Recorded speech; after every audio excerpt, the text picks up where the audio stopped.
पाकिस्तान में खेलों के हवाले से पाकिस्तान ओलंपिक एसोसिएशन और पाकिस्तान स्पोर्ट्स बोर्ड के किरदार की जब हम बात करते हैं तो मामला जो है वो इस सूरत हाल में गंभीर दिखाई देता है कि पाकिस्तान में मुतवाज़ी स्पोर्ट्स फेडरेशन आज पाकिस्तान को 70 साल हो चुके हैं और खेलों को बड़ी अहमियत हासिल है दुनिया में और खिलाड़ियों को किसी भी मुल्क का सफ़ीर कहा जाता है। लेकिन पाकिस्तान में ऐसी बहुत सारी फेडरेशन हैं जो कि मुतवाज़ी हैं और यही नहीं पता चलता कि इन्होंने बैनुल-अक़वामी सतह पर पाकिस्तान की नुमाइंदगी की है, एज़ाज़ हासिल किया है, तो ये दुरुस्त भी हैं या नहीं। फिर दूसरी तरफ जो एक अलमिया कह सकते हैं कि बहुत सारी स्पोर्ट्स फेडरेशन जो कि मुतवाज़ी तौर पर काम कर रही हैं, बहुत सारी स्पोर्ट्स फेडरेशंस को पाकिस्तान ओलंपिक एसोसिएशन की जो है वो सपोर्ट हासिल है और जिनको पाकिस्तान ओलंपिक एसोसिएशन की सपोर्ट हासिल नहीं उनको पाकिस्तान स्पोर्ट्स बोर्ड सपोर्ट करता हुआ दिखाई देता है।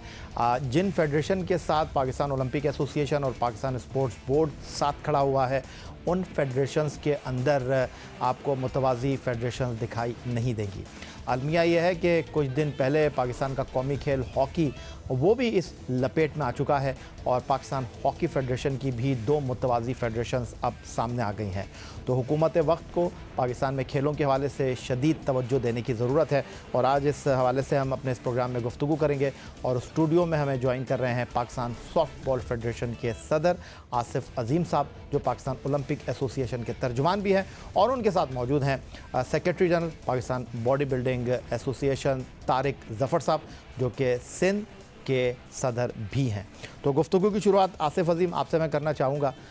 ये मामला कब ख़त्म होगा और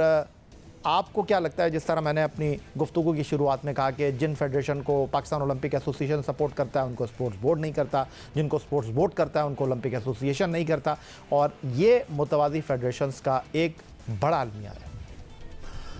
बिस्मिल्लाहिर्रहमानिर्रहीम। शुक्रिया याहिया हुसैनी साहब, आपने आज जिस अहम मौजू के ऊपर ये प्रोग्राम रखा है। मैं समझता हूँ कि मतवाज़ी जो एसोसिएशंस हैं या फेडरेशंस हैं वो अब इस मुल्क के खेल के लिए एक नासूर बनती जा रही हैं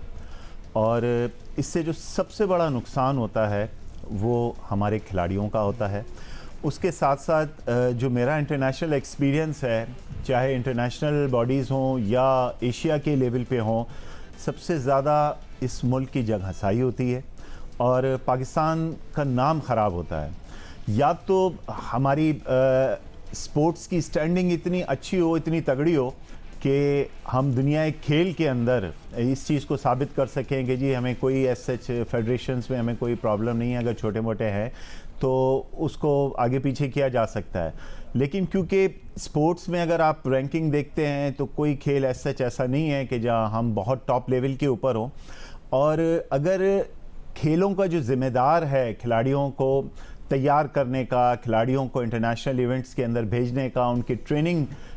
व दीगर चीज़ों को देखने के हवाले से, तो वो उसकी फेडरेशंस है। अब सवाल ये पैदा होता है कि एक फेडरेशंस के बाद उसी खेल की दूसरी फेडरेशन बनती ही क्यों है। अगर हम माजी का मवाजना करें इस हवाले से तो मोस्टली जो पैरेलल फेडरेशंस या एसोसिएशन बनती हैं वो उन्हीं ओहदेदारान से ही निकलती हैं कि जो पहले ओरिजिनल या एक होता है कि एक फेडरेशन या एक एसोसिएशन का वो हिस्सा थे। ठीक हो गया आसिफ अजीम साहब, मजीद आपसे गुफ्तगू करूंगा। गुफ्तगू में अब तारिक ज़फ़र को भी मैं शामिल कर लेता हूं जो कि सेक्रेटरी जनरल है पाकिस्तान बॉडी बिल्डिंग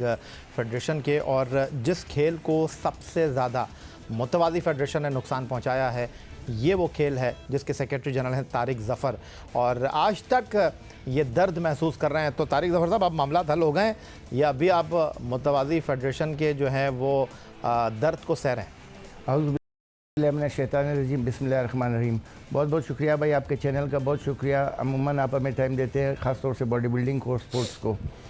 कहने का मकसद ये है कि अभी करीबी दिनों में हम लोगों ने गेट टुगेदर किया था, कॉर्नर्स मीटिंग की, जिसमें तकरीबन आसिफ साहब भी इस चीज़ का गवाह हैं और पाकिस्तान सिंध ओलंपिक अहमद अली राजपूत हमारे दरमियान थे। ये मामला तकरीबन सॉर्ट आउट हो गया है हमारे हवाले से। थक गए हम लोग, काफ़ी तक बुकता, लेकिन अल्हम्दुलिल्लाह अभी सॉर्ट आउट हो गई है। लेकिन बॉडी बिल्डिंग में कहता हूँ जब आप थक जाएँ तब तो काम दोबारा शुरू करना चाहिए। नहीं वो तो ठीक है, लेकिन हमारे मसले जो थे फेडरेशन के हवाले से वो सुलझ गए इंशाल्लाह। अच्छा, तो आप इस हवाले से क्या कहते हैं, जिस तरह आसिफ अजीम ने बड़ी तफसील के साथ गुफ्तगू की, जो मुतवाज़ी फेडरेशन हैं, जिस तरह मैंने कहा कि कहीं ओलंपिक एसोसिएशन जो है उनकी आशीर्वाद हासिल है और जिनको ओलंपिक एसोसिएशन की आशीर्वाद हासिल नहीं है उनको पाकिस्तान स्पोर्ट्स बोर्ड की आशीर्वाद हासिल है, और पाकिस्तान में ये जो मुतवाज़ी फेडरेशंस का एक नासूर है उसकी बुनियादी वजह जो है पाकिस्तान स्पोर्ट्स को पाकिस्तान में देखने वाले ये दो इदारे हैं।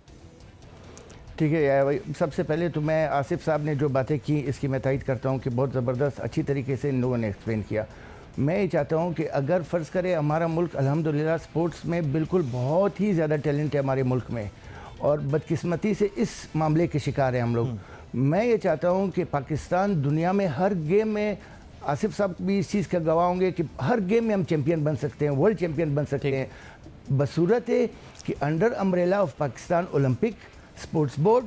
फेडरल स्पोर्ट्स मिनिस्ट्री, बाकी सूबाई, ये सब एक पेज पे हो जाए, तब हमारा ऐसे मुनाफा होगा और तब हम किसी जगह पे पहुंचेंगे। लेकिन ये कैसे होगा ये अभी ऊपर वाले ही जाने। तो आसिफ अजीम, एक बार फिर अगर मैं आपकी तरफ आ जाऊं, मैं आपसे ये जानना चाहता हूं, आप दुनिया भर में घूमते हैं, एशियन कॉमनवेल्थ गेम, ओलंपिक में आप पाकिस्तान ओलंपिक एसोसिएशन के रिप्रेजेंटेटिव की हैसियत से एक्शन में दिखाई देते हैं, तो मैं आपसे ये जानना चाहता हूं, ये जो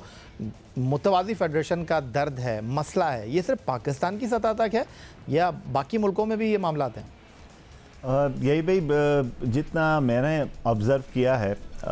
इसका तनासुब साउथ एशियन अगर हम कहते हैं कंट्रीज़ में वो ज़्यादा है। हमारे पड़ोस में भी इस तरह के मामलात हैं। इंटरनेशनली अगर आप यूरोप या दूसरी जगह आप देखें तो वहाँ एज सच मामलात इतने ख़राब नहीं हैं, और वहाँ पे एक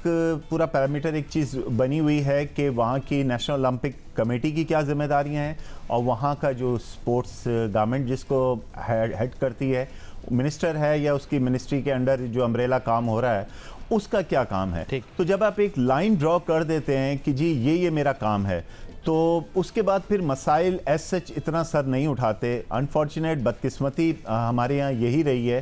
कि जो भी इदारा हमें इस हवाले से हेड कर रहा होता है, तो कुछ लोग मतवातर आ रहे होते हैं, जा रहे होते हैं, मिनिस्ट्रियाँ चेंज होती हैं, मिनिस्टर्स चेंज होते हैं, पॉलिसीज़ जो हैं वो तसलसल के साथ जो है उसके ऊपर अमल दरामद नहीं किया जाता। इसमें मैं समझता हूँ कि फेडरेशंस जो हैं उनको भी अपना किरदार अदा करना पड़ेगा, और उन्हें इस चीज़ को मैं समझता हूँ कि 100%, क्योंकि